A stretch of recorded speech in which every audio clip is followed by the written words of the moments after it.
Hello and welcome back to Indus News. We interrupt our scheduled programming to continue the coverage of this developing story occurring in New Zealand. It is following a terrorist attack on 2 mosques in the eastern port city of Christchurch, where there have been at least 20 fatalities there, and there are reports of over 40 injured individuals with gunshot wounds, ranging from young individuals to the elderly. The attack occurred just after lunchtime, or rather closer towards 2 o'clock locally, as it was Friday prayers, Jummah prayers at the mosques.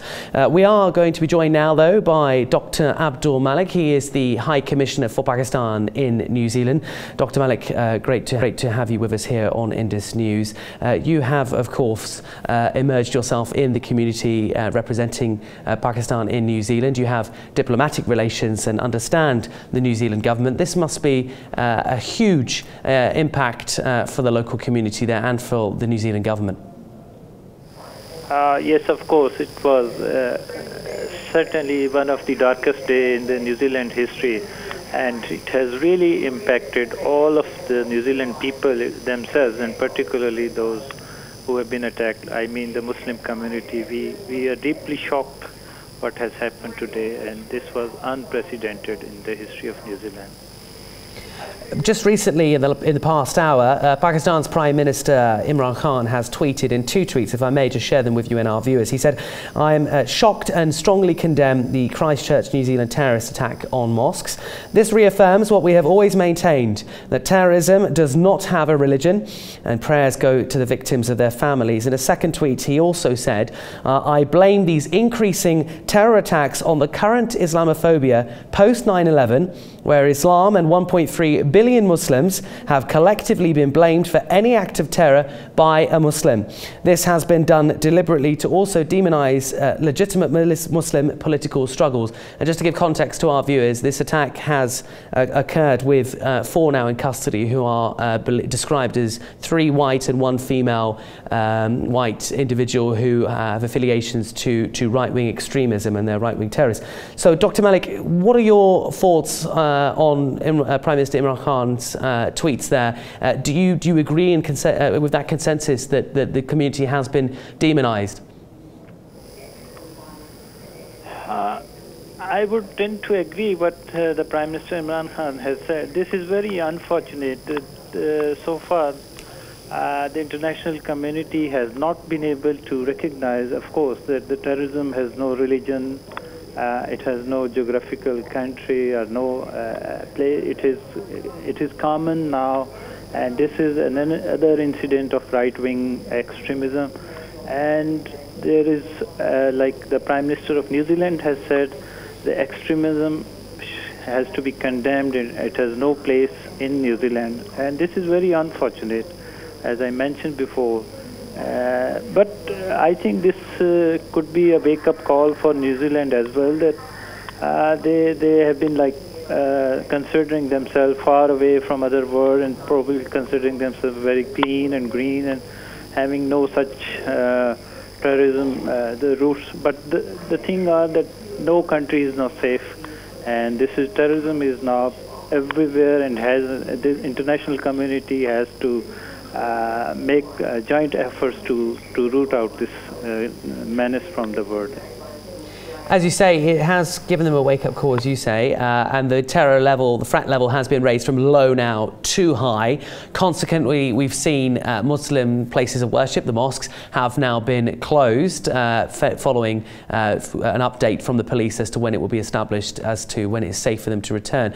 How much of an impact has that had on the community?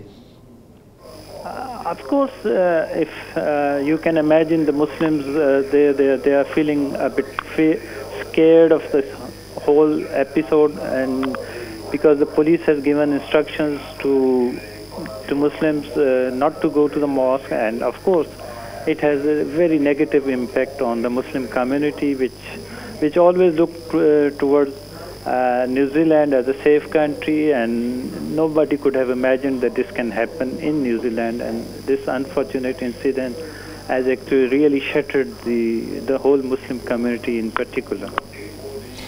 many who aren't familiar with New Zealand, haven't visited it, they won't, or perhaps aren't too familiar with the current administration in New Zealand. This will be a surprise to them and new news to really have to digest today, and a shocking piece of news to digest. What is your experience of diplomacy in New Zealand and the agenda of the governments that you've had to deal with in your diplomatic capacity? Are they supportive and welcome of the Muslim community? There's some 46,000 Muslims in New Zealand.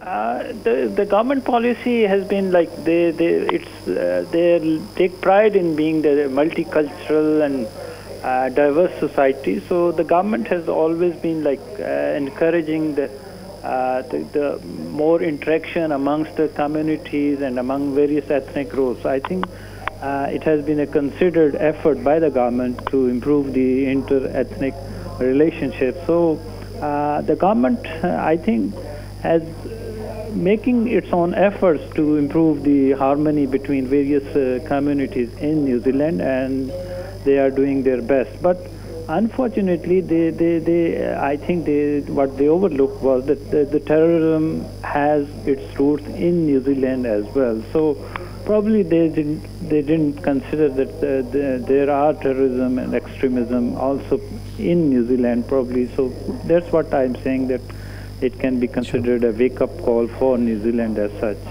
Dr. Malik, just a quick final question, because I appreciate you are a very busy individual. Jacinda Ardern, the Prime Minister of New Zealand, mentioned in the press conference that her security detail has been upped. You are Pakistan's most senior diplomat in New Zealand, resident diplomat. Has your security detail been increased as a result of this incident? So far, we don't see any much of the, because we are in Wellington at the moment, and this incident happened in the Christchurch city. So, but we are following the instructions. We are not going outside at the moment. We are taking care of ourselves. But I don't think any security as such has been increased. Because particularly I have not been. I am sitting in my office since morning, so I am not fully aware. But actually, maybe if I had to go, probably I would know that the security has been increased. Maybe the police is patrolling the city, but I am not witness to that so far. Sure. Well, Dr. Malik, we really appreciate you speaking to us. We hope you remain safe there, and thank you very much for talking to us here exclusively on Indus News. Well, if you've just joined us live now here, this is our developing story of the day so far. There has been a terrorist attack in the eastern city of Christchurch in New Zealand. 2 attacks on 2 separate mosques around close to 2 p.m. local time. That is around the time of Friday prayers, the Jummah prayers, the most widely attended, arguably most widely attended prayer time of the week in mosques, not only in New Zealand and around the world. 4 suspects are in custody by New Zealand police. New Zealand's Prime Minister Jacinda Ardern had a press briefing in the past hour. She's confirmed that they are terrorists. This has been described as a terror incident. There have been multiple firearms involved. 2 of the suspects had vehicles with IED, explosive improvised device, inside their vehicles. They had to be securely resolved and detonated under controlled and in a controlled environment by the bomb squad locally. We are also seeing a significant number of individuals who have been injured in the case. I'm going to be joined now, though, by our colleague Farouk Khazrani. He is a member of the Muslim community in New Zealand. Farouk, thank you very much for talking to us here on Indus News. This is a very significant day in New Zealand's history, isn't it, for the Muslim community? It's the saddest day, and we're all saying one thing: this is not New Zealand. Well, that's funny you say that, because the Prime Minister did say, didn't she, in her briefing, this is not a reflection of who we are as a nation. That was her sentiment, wasn't it? Yes, I share the sentiments as a community member and also as a public official that no, New Zealand is not like this. It never happens in New Zealand. One of the offender has been identified as an Australian.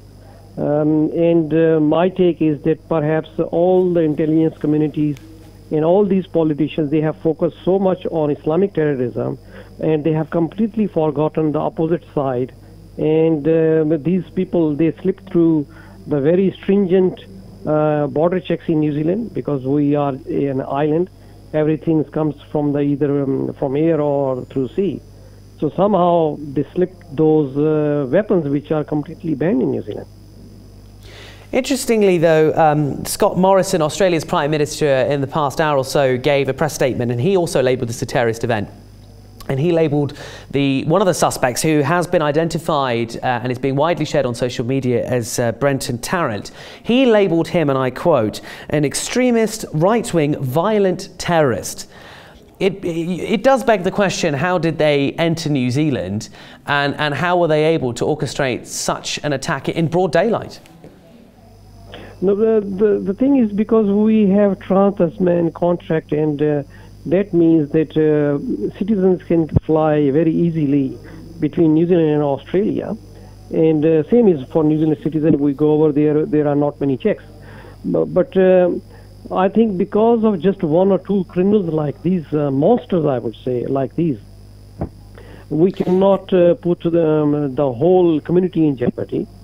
How they came into New Zealand, I think that's not the issue. How they brought these weapons, and for how long they were planning all this attack, because the initial plan, they have posted that it was at Dunedin Mosque, but then they chose the Christchurch Mosque, the two mosques. So obviously they shifted, and plus there were some IDs found in few vehicles. There has a lot of preparation gone into these atrocities and in the planning. So I think yes, there is some lack in intelligence agencies, that they couldn't find these white supremacists. We have some problem. We have previously in the Christchurch area. I think perhaps we need to shift some focus now and focus on these white supremacists as well, because they are equally harmful for the communities. Talking of the community, you of course were trying to attend and conduct your Friday prayers, your Jummah Namaz today. How did your afternoon unfold, and how has it been for yourself, your family, and the wider community? I'm guessing you must have been feeling quite a sense of panic when this occurred. Yeah, I tell you, like I'm a member of an association here, which is called Pakistan Association of New Zealand. I'm also a member of the Canterbury Association and Muslim communities over there. So what happened immediately after that? Obviously, the first it came to the news, and then people started sharing news on the WhatsApp groups and other groups. And I tell you about my family. My daughter was with the dentist at that time when my wife called, and she immediately drove from there to the house. I came back from the house because I knew my children will go into depression, because it's such a big incident that everyone is shocked. We are a very small, minor community, Muslim community in New Zealand. We are less than around 50,000 people. So my wife, she rushed back home. She called all the children, my two sons, they were in the uni first year. She called them back, whereas the attack was not even in Auckland. So we live in Auckland. Attack was in Christchurch. And she almost sped from the dentist, and she came back home. And when she arrived home, I was already home. And when she came inside, she was literally shaking just by listening to these news. And we're genuinely sorry to hear that. I mean, it must have been very terrifying. Please do safe Mr. Kisrani, and it's important to note, obviously, for our viewers, that the police did mention in a recent statement that they have closed the mosques, as Mr. Kisrani mentioned there, as a precautionary measure ongoing. They don't believe the situation to be developing further. Those suspected of involvement are in custody. But that was Farouk Kisrani there, member of the Muslim community in New Zealand, giving us his insight on the ground, literally. If you've just joined us though here live on Indus News, this is our continued coverage of the terror attacks in Christchurch, the eastern city of Christchurch in New Zealand. Just before 2 p.m. locally this afternoon, several suspects entered 2 mosques. One has since been identified as an Australian citizen. There are 3 men and 1 female, all described as white and believed to be associated with right-wing extremist ideologies. One, in fact, Brenton Tarrant has in fact released a manifesto on social media. He also filmed one of the attacks through a GoPro, believed to be a GoPro, and broadcast it live through Facebook. Naturally, it is of course understandable this footage is far too graphic for us to broadcast here on Indus News. But I can assure you, having viewed that, it was clearly a very sudden event. There was very little warning for the individuals involved and who were targeted. But as we mentioned, Jacinda Ardern, the Prime Minister of New Zealand, gave a press briefing just in the past hour. She has reiterated that it is not a reflection of who we are as a nation, and in fact she further built upon that, saying that she does not want anyone to give any oxygen to this act of violence. Let's give some more analysis now though from Reem Wasai. She is a journalist who is from the Asia New Zealand Media Centre. Reem Wasai, good to talk to you here on Indus News. This is also must be a bit of a shaker in the news agenda in New Zealand. These events don't tend to happen, do they? No, they don't. This is actually unprecedented in the entire history of the country. We've never seen anything like this, and it's shaken everybody to the core.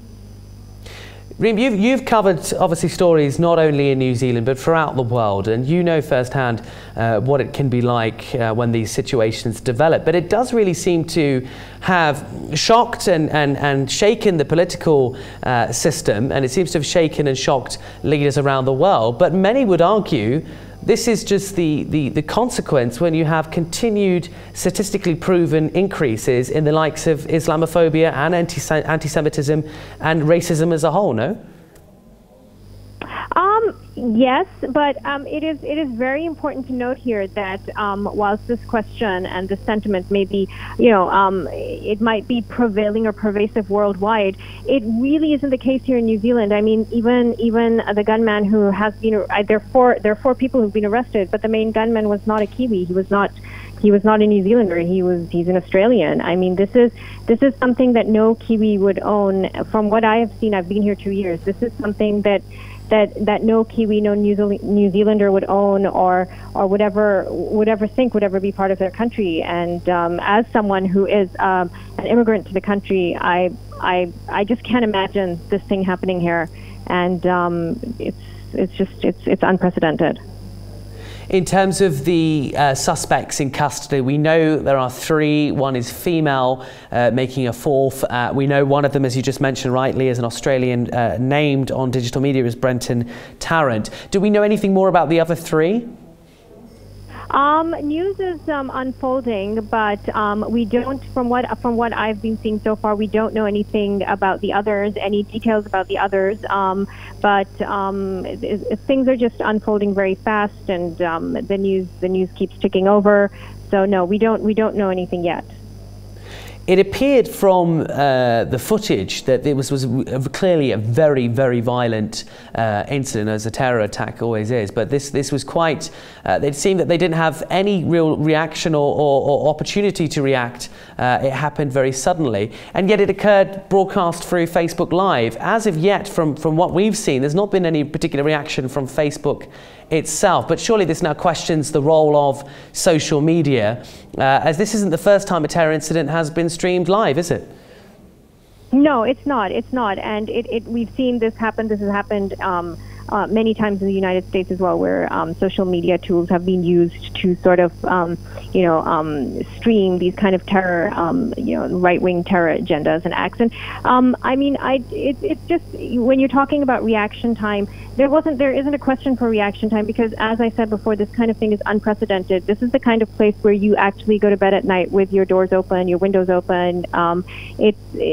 Nobody would ever think, people praying in a mosque anywhere, nobody would ever think that this is the kind of thing that would happen, and it caught everybody off guard. Rimwasi, thank you so much for giving your insight there on the ground in New Zealand. That was Rimwasi from the Asian New Zealand Media Centre talking to us here on Indus News. We will continue to bring all the updates on this very much developing story as it happens. As of now, though, as I say, just over 20 fatalities reported and over 40 injured. We'll bring you the latest as it comes. Do stay tuned to Indus.